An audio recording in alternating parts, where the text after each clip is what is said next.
Thanks, Don. We're going to be jumping right into this one because the action is still going right now. We're about 30 minutes into the game, and honestly, we just need to get right into this as fast as possible here, Clement. So to take a look at things, we have an inhibitor down in and there's a team fight in the mid lane. MaRin's getting caught out, and it's going to be the lockdown and the full kill coming out here to WE. Ggoong getting forced back into this mid lane, and MaRin, they're going to have to kill him once more. Glory and death, but that's going to be another kill over to WE and actually able to turn this one around. Yeah, basic information on the match right now, TOP are in the lead. They do have the inhibitor down from WE, but WE clawing their way back, just got a pick off of MaRin. Yes, so 31 minutes into the game, we're going to do a little bit of a recap here. So 55,000 gold, almost 56,000 gold. Just kidding, there's going to be a team fight in the mid lane right here. xiye lands the Hemo Plague, but it looks like W does want to back away. W looking very antsy as they are 6,000 gold down in this game. 4 towers as well. TOP has a major advantage, and they are on the cusp of finding the 2-0 here. Yeah, and I have to say that W's composition, they don't necessarily have a better super late game team fight. If you look at Kog'Maw's items, he's not going for the IE build, so this is a build that really spikes during the mid game and not necessarily the late game. And if you look at Kled, which is a champion I'm pretty familiar with, I would say, he's actually not that good in late game 5v5 team fights, much better on the catch, but in terms of just straight 5v5 brawlings, you just need to put a tank in front of him and he's pretty much useless. So this is a much different scenario from game 1. I don't think W really had the team fight edge, and they're also staring down the barrel of a 5k gold deficit. There's definitely a bit of a throwback comp coming in from W957. This was a big pick moving into playoffs last year in summer, actually. You know, Mystic going back on the Kog'Maw, xiye looking to carry on this Vladimir, Magic moving towards what I would assume to be a comfort pick rather in the LPL. Pretty much everyone wants to go towards the Jarvan, but the Baron has been started off here. Magic is doing his best to try and get involved. He needs to jump over the wall, try and find a steal. XX right now is getting caught out. In comes a Galio ultimate as well, comes down, splits up the fight. 957 getting caught out as well, but he has Skull, he has the Guardian Angel, has multiple ways to reset, and XX, he dies off in the corner there. MaRin, huge damage coming in from xiye. QiuQiu, he's locked down, and in comes WE looking for the chase right here.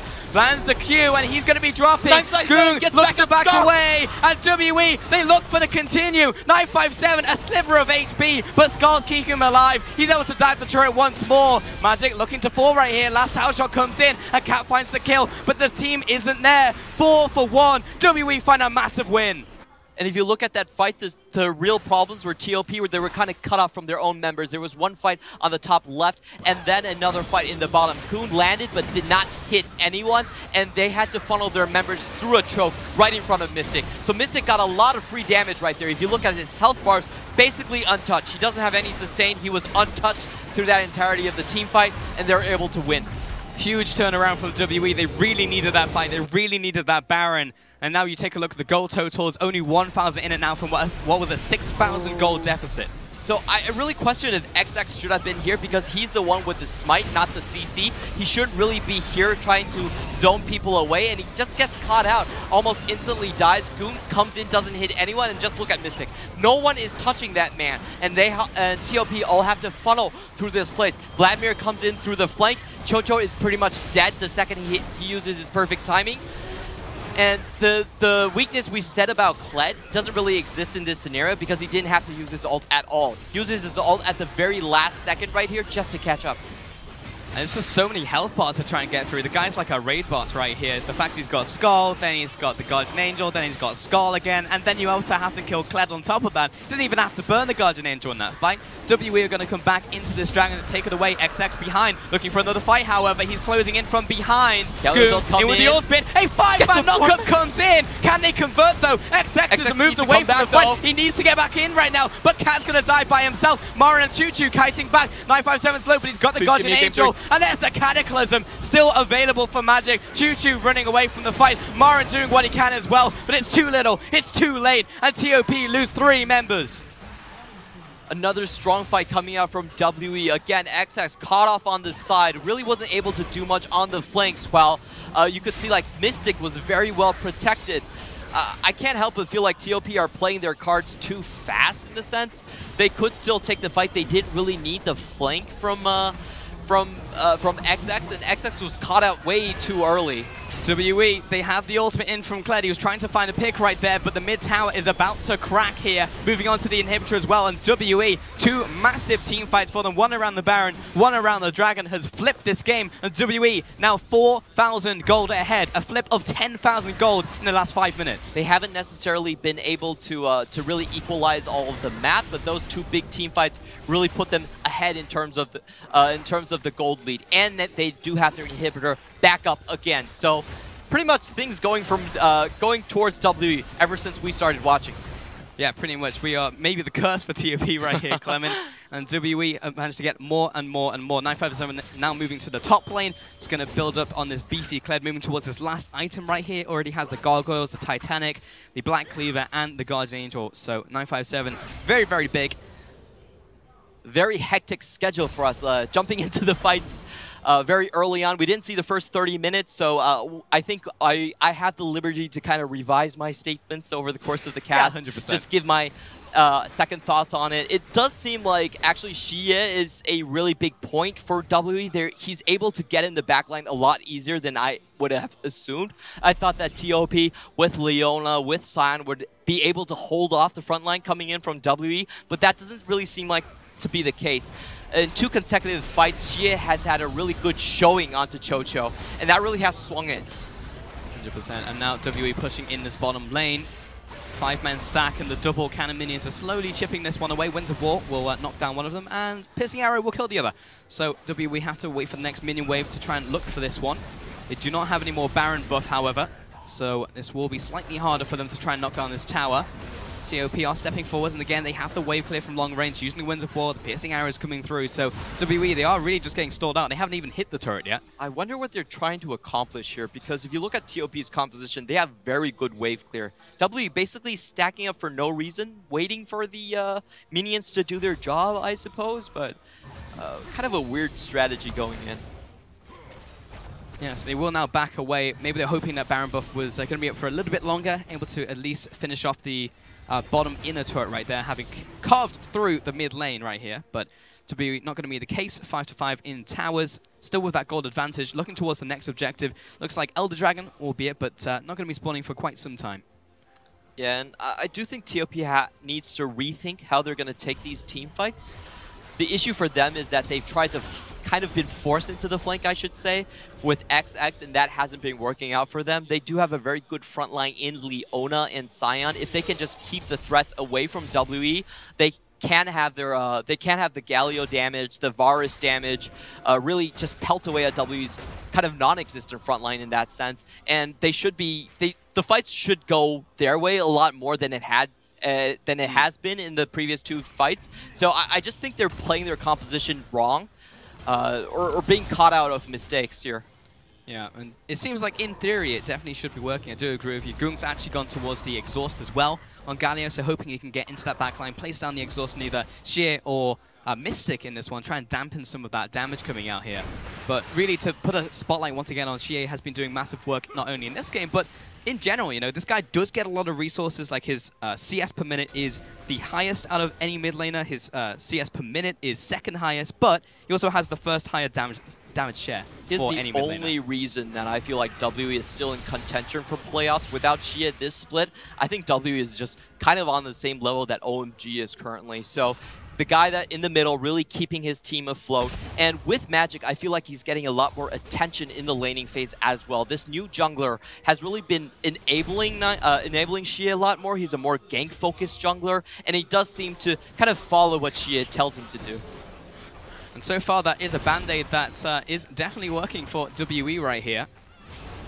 Right now, they have managed to wrestle control back over in this game. We're almost 40 minutes into Game 2 right here, and WE, well, they need this one to stay alive in the series. We've already spoken about how important it is for WE to pick up these wins right now, especially against some of these teams who are at the bottom of the standings in cross-conference, such as TOP. Because there are multiple teams who are in the Western Conference who are looking towards their playoff spot and saying, we can probably get this one. You know, Vici looking stronger, FunPlus Phoenix, they're right at their heels. In fact, they are tied with WE right now. BLG, a team who definitely still have potential to rise up there. So it's just like, really, you need to get these wins in cross-conference. Yeah, and we do have to remind remind those folks who have came from the LCS, we are still on week 5 for the LPL. So there's still a lot of chances for teams to commit upsets. You really only need 5 wins so far to be in playoff contention for some of these teams. I think BLG is still in a very perilous situation. FPX still has a chance, but here comes the charge. Kled coming in, he's not going to find the target. The flash came out right there from Cat.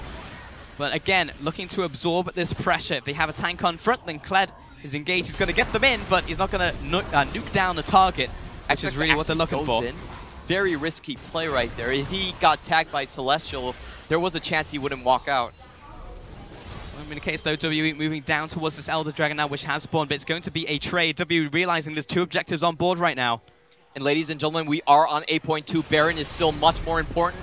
Oh, Magic, he jumps forwards, 957 moving into the bush as well, face checking this one. It's going to be Cat jumping into the back lines. This is the soul of Flare. That's going to be a massive ultimate out from Ggoong, locking up that front line. But xiye, he's gone golden. Jump over the wall from XX. It's a complete mess right now as they're looking for these kills. First one goes down onto Cat, and the life bars are disintegrating from TOP. MaRin, he's also going to drop, and XX, he looks to back away, but he's not able to offer anything to his team. Mystic free firing in that fight, picks up a triple. Again, I feel like Galio was mispositioned because WE just used 2 flashes instantly to get on Chocho's face. There was nobody body blocking or trying to get the damage dealers away from him. And with him going into Guardian Angel, 5 seconds into the fight, TOP really had no chance. TOP right now is farming the jungle, but the game is ending. You've got the minion wave coming in. WE are knocking this one down, just trying to pad out those stats, it looks like, because WE are going to turn on to the Nexus. Now the recall comes out from XX, but WE, they managed to even up the series. Woo, and such a tough one from WE. When we first got into the game, they were definitely down by quite a bit. 5k down, lost their mid inhibitor, but able to come back because of those team fights. Now, Kha'Zix is a very hard jungler to play correctly in the team fights, and it doesn't look like XX or TOP really have the experience with that pick yet. They gave it the good old college try. They tried, they looked towards that dragon fight. You know, Kha'Zix came in from behind, looked for the flank, and then realized he's a squishy Kha'Zix and can't really do this. Jumps over the wall, and it turned into a 4 versus 5. I don't understand what the idea was for having Kha'Zix to try to zone away when he's the person with the smite right there in the first Baron fight. So a bit of a misplay coming from TOP, but I also want to hit some of the points here in terms of the ban picks. It does seem like if counter pick is open from WE's side, then MaRin won't necessarily go to his split pushers. He will go for something safer like the Sion and try to play the team fight out. Exactly, a big change up from TOP. It's not just one style, looking for the split push, looking for the big, you know, team fight changing ultimates coming out here. He can actually just join the team fight, play with the team, but it netted them a loss. So maybe we should just go back to, you know, the split push, the other strategy. He is the best mercenary because he comes with his own wing condition and he doesn't have to mesh with your team. You can just leave him alone on the side lanes. He's very much plug and play right here. So maybe go back to it. We're going into a 3rd game right here, but still the fact that TOP able to push a team like WE so far, very impressive for TOP. So definitely. And I'm just glad I get to cast one more game because so far I think I've only done 20 minutes of it. Yeah, that's true. We've definitely had some fragments of games, but we are moving to the 3rd one. It will be a full game as we are on live right now. So no worries for that one. We'll be heading into the 3rd game very shortly. But for now, we are going to send it over to the Alistar to take a look at game 2. Thank you so much, gentlemen. And WE evening up the series. We were giving them some flags, and hey, you went to the Worlds as semi-finalists. Now you're losing to a team with a single series win. But hey, they turned it around, they proved us wrong, and they were finally able to pull themselves back together, at least even in this series. Yeah, and it started off kind of, we already showcased it just before we got into the game, that one kind of play that really opened the portion of it, which was pick ban, Galio joins the fight. It's very difficult to be able to jump onto a Galio just because of, or at least the team fight on the bottom side of the map, just because Galio comes in with an ulti, that immediately zones your team off of the gank. He comes off, he uses his W, so you have to respect once again the taunt that he's about to have, and he can get that two rotations of that ability in that one fight. So ultimately, you join a fight, you realize that you're not going to be able to execute on it, and so WE was just far behind just from that point forward. Yeah, and then you add on the fact that MaRin can teleport in. He's very well known for being flank, sort of a flank player, I should say. Even with the Sion able to charge in from the side, and XX seem to be hugging that bottom side of the map for at least that portion of the game. So TOP, they have this composition where they want to move around the map. They want to have like 1 or 2 people, and then suddenly 5. But they don't get the opportunity to play that style against WE. Yeah, because ultimately they had all that pressure. The reward is supposed to be the big purple worm. If you have that much pressure going in the both top lane, mid lane, bottom lane, you don't want to go into a later portion of the team fight because you just get outscaled. We saw the result of that, but the main cause was the Baron fight. And I felt like after the game, XS pointed towards himself. He's like, my bad, because ultimately it was his bad. He's supposed to be playing defense for what the team is supposed to do, but when it gets too hot, he's supposed to jump back towards his own team. It doesn't happen here. Yeah. He jumps away, procs his own GA, he gets finished off, and his team hasn't even started this fight. Look at the positioning that Mystic had. It was already pointed out within the cast, but it's incredibly important here just because he's able to output so much damage and wait until his team rejoins. That would have been a great Baron. That would have been a disengage coming out of TOP had they played that out properly. Had XX kind of just pulled back and understand that he's just there to slow them down, but it doesn't play out that way. That was the first team fight win. Turns into a second team fight win. And they honestly just had a parade in the mid lane because WWE not only takes the outer mid lane turret, inner mid lane turret, and the inhibitor as well in just one swoop. So, I mean, Pulse talked about it. That was a 10k gold swing in just 4 minutes. Yeah, we saw at the very end of the game, it was minus 6,200 to plus 6,600. So just about 12,000 gold difference between that short period of time. That being said, TOP just a few moments later, they tried to get themselves back on the map. You know, they were playing their side waves. They were trying to play the vision. But WE, they found them in that funnel just in front of the Baron. And Mystic had a field day. He wasn't even exhausted until 3 members were dead. Yeah, I think the worst thing about it is just it turns into a disparate situation. If you don't get immediately on top of the Kog'Maw, then there's not much you can do. The one problem with Sion is that he doesn't have a way to just jump into the backline. He has to deal with whoever's in front of him. If he just uses his ulti, that's it for you. So he was able to just find himself spitting, rolling, one person to the next person. They just literally outscaled TOP just because of that one Baron push. So it feels bad for TOP because while in the last game they were able to compete in team fights quite frequently and was able to win just based off that, their composition wasn't really ready for that. The Leona is only really good for, do you have enough burst for this one kill? You don't have the burst, and if they're able to get away from you, well, I'm just standing, I'm pressing W, and hopefully I get one stun before I die. Yeah. Didn't get a stun. I maybe he got a stun. I didn't get to see. But he definitely died. Not that I saw, no. But I mean, the 957 Kled finding out the Leona in the lane, forcing her to flash over the wall to escape, and then a few minutes later identifying, hey, this Leona in front of the Baron doesn't have a flash, and I'm a Jarvan. I can keep her locked in this pit, and then we just kill her. Great. Yeah. Though it was an attempt at TOP to try to get back into the fight, WE, they still managed to keep their cool, and they still showed that they have very solid mechanics. Yes, and so this is when I want to take a step back, essentially, because WE, these fights from that point forward are essentially given to them, solidified for them. Unless if there's a miracle moment, then that's not much you can do about that. I liked the pick ban from TOP. I kind of sang their praises before we got into the game, but it feels bad because if you're a coach, you go into the back, the discussion suddenly is, well, what's easier for us to execute on? If that Baron play worked out, do we have confidence that we can go back into that? Or do we have to go back to practice, essentially, kind of narrow that out, and just say, well, today it's going to be a Band-Aid. It's going to be a better team fight. Hopefully, it comes down to how much faith I have. As an ex-coach, Raz, I mean, if you were in this sort of situation, how would you set this up for the team? I will say, at the very least, for this game, even though I really like the pick ban, I'll say no Leona, because I think that comes down, you have to play perfectly from the 20-minute moment and forward, and then challenge the Kog'Maw. I think the Varus and the Kog'Maw is fine, does really well within the lane, and can have that win point, I guess, from that point forward. Maybe ban the Kog'Maw, maybe pick a Caitlyn. There are options like that, but 100% I would say the Leona probably has to go. Okay, well, we'll have to see if that's the case in that next game. Of course, our man of the match for that game one went to xiye in the mid lane on the likes of Vladimir. 4, 1, and 8. 38% of his team's damage. I mean, we talked about it last time. He is trying so hard to put the weight of the world on his shoulders. Oh, yeah. I feel like this should just be MVP 1.5. 0.5 for the last game because they didn't take the win, but he still performed his heart out. Yeah. And then going into game 2, his Vladimir had a lot of pressure. Sure, it didn't really kind of steamroll until the team fights started rolling, but it was literally rolling once Kled used his ulti and gave like a deep access for the Vladimir to jump right into it. So really strong showing coming out of xiye. that game, I would say the entire team. Yeah, of course. And WE, now suddenly they find themselves with the win. Magic seems to have found his footing. Celestial also seems to be finding his way together. We do have to talk a little bit about the youth of these players on the big LPL stage, though they do have history as LSPL players. Yeah, I mean, they're still on a stage on the LSPL, I would say. There's no audience in front of them. It's just kind of a small stage back in the day. But, of course, Celestial, formerly known as Tidy, when they were on Game Talents, when they were in the LSPL, had a lot of success for himself. But you're right. It's a new stage. You have to kind of get yourself going. And they were able to do that. So I was really, I would say, applaud Celestial because both of these games were actually quite well for him. The Alistar game going into the Braum game, I liked how he was playing. Yeah, well, we'll have to see if they can continue their momentum coming into this Game 3. We're going to take a quick break while we get ready for it. But don't go anywhere. We'll be right back.